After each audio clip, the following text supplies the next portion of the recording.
Welcome to the Holy Yogi, where we help you find the guru inside of you. Hello, beautiful. Hello, handsome. How you doing today? And if no one has told you today that they love you, let me be the first. Mwah.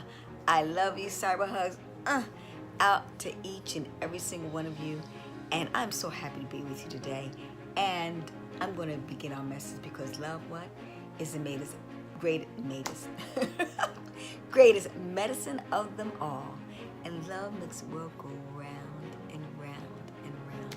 And love really, it really truly always wins. But before I begin our message, so I want you to do, I want you to like, I want you to comment, I want you to subscribe, and hit that notification button. And when you do, you're going to get some enlightened information that's going to inspire you to be the very best that you are. Well, today we're going to talk about John Singleton. He is the famous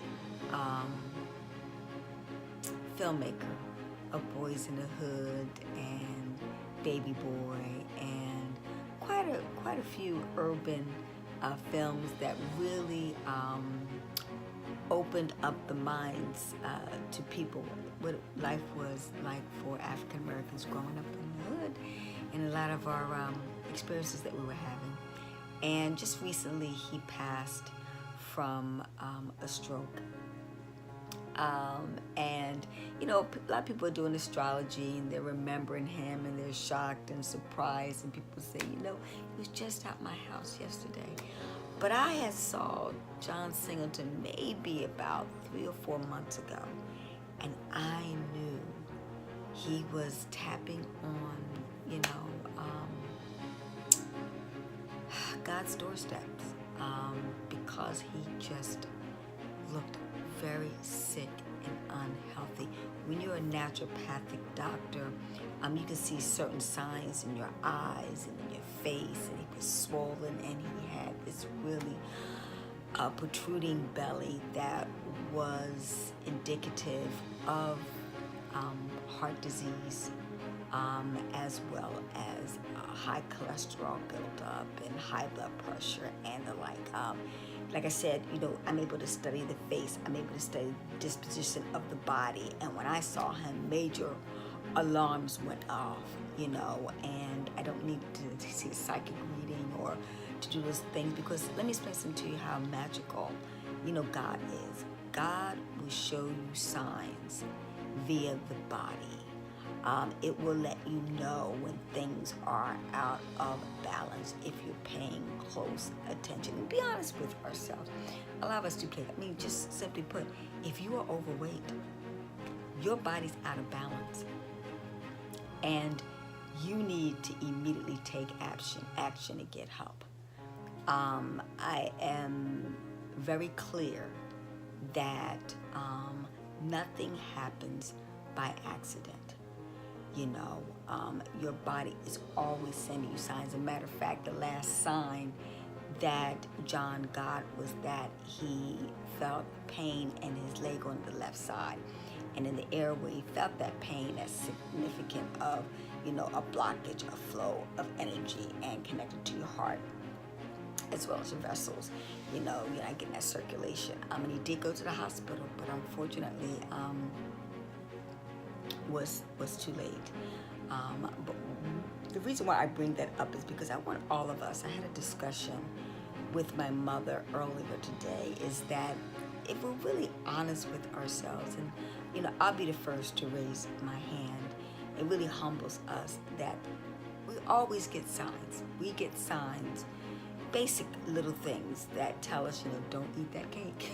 You're gonna get indigestion later on, or we get signs that tell us don't date that guy. We can feel energy, we can feel vibes and things of that nature. We are always getting signs. The thing that becomes really problematic is that we ignore those signs. Like I said, it's clear John knew he wasn't well. It is clear. You could tell from the obesity. You can tell from his face was so swollen. okay, from the fact that he wasn't getting enough circulation throughout his whole entire body. I mean, you could just really see it. The writing was on the wall. And I think that I want all of us to pay attention to those signs, and more importantly, I mean, it's like basic things. I don't want to get too dramatic, but we all know we should be drinking more water. I'll even admit it, I don't drink my 8 glasses of water every day. I get caught up and busy at work, or whatever the case may be. But we all know we need to be exercising every day. We know we need to be eating right every day. We know we need to stop having fried food and barbecue food, and you need to stop eating meat and all those type of things that we've been told. I mean, you've seen it.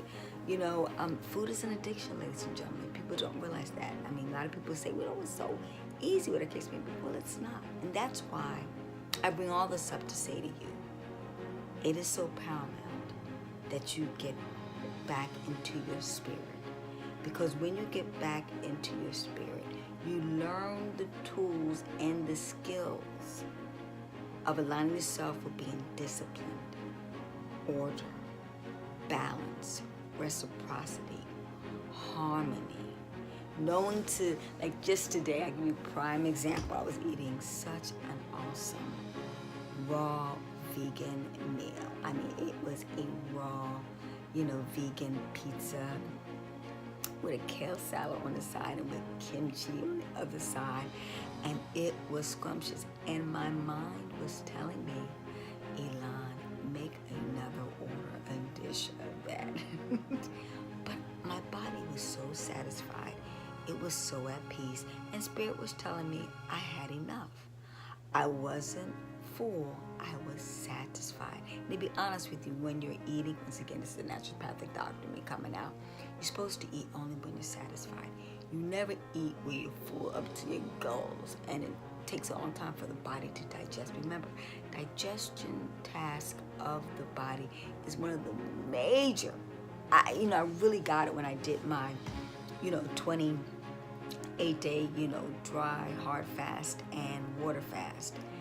How much of a task the body, or how much energy the body uses to digest the food. I mean, it is absolutely amazing, to the point where as I work out, I lift weights. I mean, I remember that when I started eating solid food, and I overdid it. I had too much because my body was just getting acclimated back to, just eating liquid juices and liquid smoothies, and that was satisfying enough, because, like I said, solid foods was much after 28 days of not having any at all, and water and the like. So I can remember waking up the next day having had my last meal, and I think around about 6 or 7 o'clock at night, and I went for a walk, and I made sure I really digested. I didn't go to bed until like 3 hours later, about 10 o'clock p.m. But even so, I woke up like I had been in the gym. And I'm talking about, I have actually pushed 450, 600 pounds on my legs. And I've squatted, 150 pounds, squats. And I'm talking, 3 sets of 15. And I mean, where, I've come back from the gym and I feel like I cannot move. I mean, I feel like I got hit by a truck. I mean, your body's so sore. And literally, that's how my body felt the next day after eating a solid meal.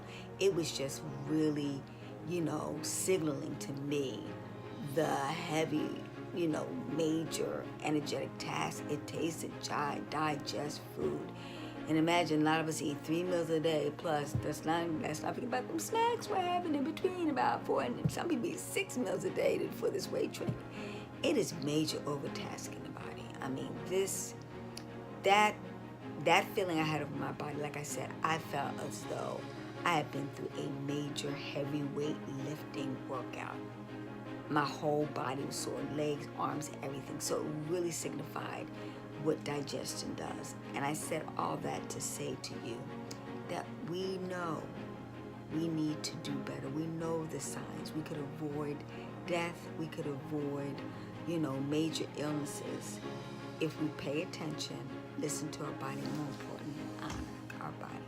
The very first sacred temple is not the church, the synagogue, or the shrine.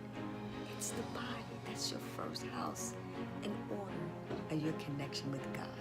So we got to really align it, and we got to really honor it and respect it. And when you do that, then the universe, God, and the body will honor you.